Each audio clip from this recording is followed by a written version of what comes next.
I'm Tracy Baxter with today's Record Newswatch. He was arrested last month after a break-in at a town of Plattekill residence where an 80-year-old woman was raped. Today, an Ulster County grand jury handed up a multi-count criminal indictment against 27-year-old Brandon DeVoe of Modena. Following the completion of the forensics, DNA, and fingerprint investigations, the grand jury indicted DeVoe on charges of first-degree rape, first-degree criminal sexual act, and first-degree burglary. State police say at the time of his arrest, DeVoe did not confess but did make incriminating statements.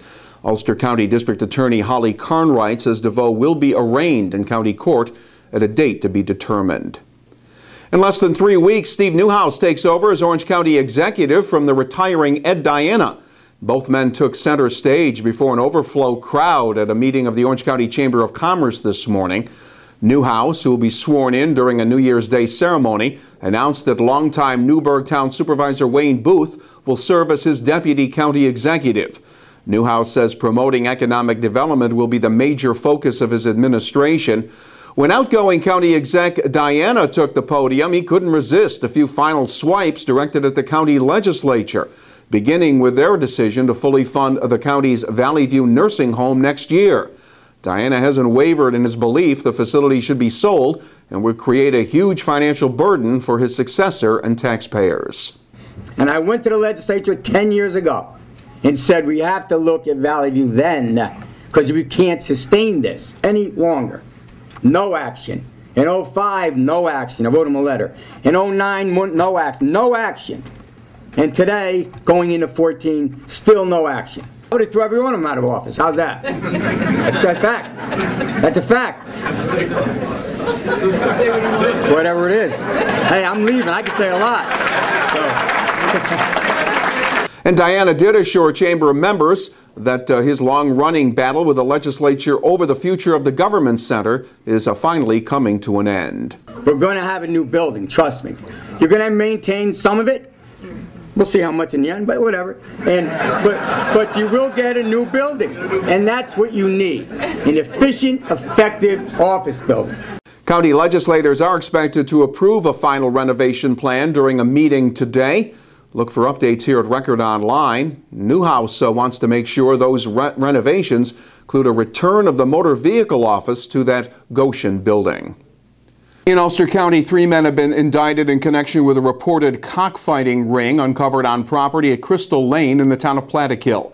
2 Bronx men, Jose Guerrero and Juan Colon, along with Francisco Pimentel of Port St. Lucie, Florida, were named in an indictment charging them with felony animal fighting. The investigation uncovered about 200 chickens, most of them roosters, that were being trained for fighting. The trio were also charged with breeding roosters to fight and possessing animal fighting paraphernalia. Elsewhere, 3 22-year-olds from Monticello pleaded guilty for a drive-by shooting in the village last December. Owen Horace, Derek Fields, and Robert Jones Jr., all reputed members of the Blood Street Gang, each pled guilty to felony criminal possession of a weapon. For the drive-by that occurred at the Taco Maker gas station in Monticello, prosecutors say they fired a shot from a car at arrival. No one was struck. District Attorney Jim Farrell is recommending that the gunman, Horace, get 11 years in prison, 6 years for Fields, and 3.5 years for Jones. Fire badly damaged the single-family home in Salisbury Mills early this morning. About 50 firefighters from 7 area departments battled the 3-alarm blaze that began shortly after 7 a.m. at the 2-story house at number 28 Hillside Trail. There were 2 family members home at the time, and both got out safely, although the father did suffer a minor hand injury. A family dog reportedly perished in the blaze. Salisbury Mills Assistant Chief Joe Reccio said the fire apparently started in the kitchen area in the rear of the house. Cause of the fire had yet to be determined, but it has been labeled accidental. The Red Cross has been working to find temporary housing for the displaced family. An Ulster County man faces felony charges for a merchandise return scam that netted him illegally obtained store merchandise cards valued at more than $2,700. State police say 42-year-old Fenton Turbush of Kerhonkson would return items that he didn't purchase at Lowe's and Home Depot stores in Ulster County. He would falsely claim that he had bought the items and had lost the receipts. In exchange for his returns, Turbush would get store merchandise cards with store credit. Investigators have charged Herbush with grand larceny and scheme to defraud. In Sullivan County, state police have arrested a Bloomingburg man for accessing the PayPal account of a family member and stealing more than $2,600 late last month.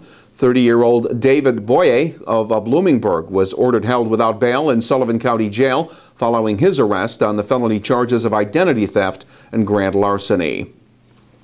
Ulster County Executive Michael Hine calls it a transformative plan. He was referring to the announcement made today that the county and the New York City Department of Environmental Protection have reached a conceptual agreement to develop an 11-mile rail trail that will run along the north shore of the Ashokan Reservoir. The $2.5 million project will be funded by the city and could be completed in 2 to 3 years. Hine and DEP Commissioner Carter Strickland say it'll become a sterling example of ecotourism. And a trophy was on display at Minisink Valley High School earlier today, only this one wasn't one earned by one of the school district's sports teams. The Lombardi Trophy, which is awarded to the winner of the Super Bowl, was there for students and staff to see and get their picture taken with. The trophy's part of the Super Bowl Huddle Tour and makes stops to promote Super Bowl 48. It'll be played in New York in February. Minisink Valley was made a stop on the tour because the high school submitted a winning video in a contest promoting NFL spirit. But it's really good for the school. You know, we get so bogged down with all the stuff that we do. It's sometimes nice to have something different and fun to do, and something that's, you know, a moment at the time with the Super Bowl coming up. So we're very fortunate to have this. The kids are enjoying it, which is good for our school and our community, and just morale in general. Besides checking out the Lombardi Trophy during lunch periods, Minisink High School students also got the chance to participate in a variety of activities that are part of the NFL Experience Huddle Tour. It'll stay cold into the weekend, and there's snow in the forecast for Saturday. As for Friday, it'll be partly sunny with temperatures not rising any higher than the upper 20s. Snow will develop by midday Saturday with the highs only at or near 30 degrees. We'll get the news and information you need to start your day in the Times-Herald Record. And breaking news and weather updates are only a click away right here at Record Online. For Record Newswatch, I'm Tracy Baxter.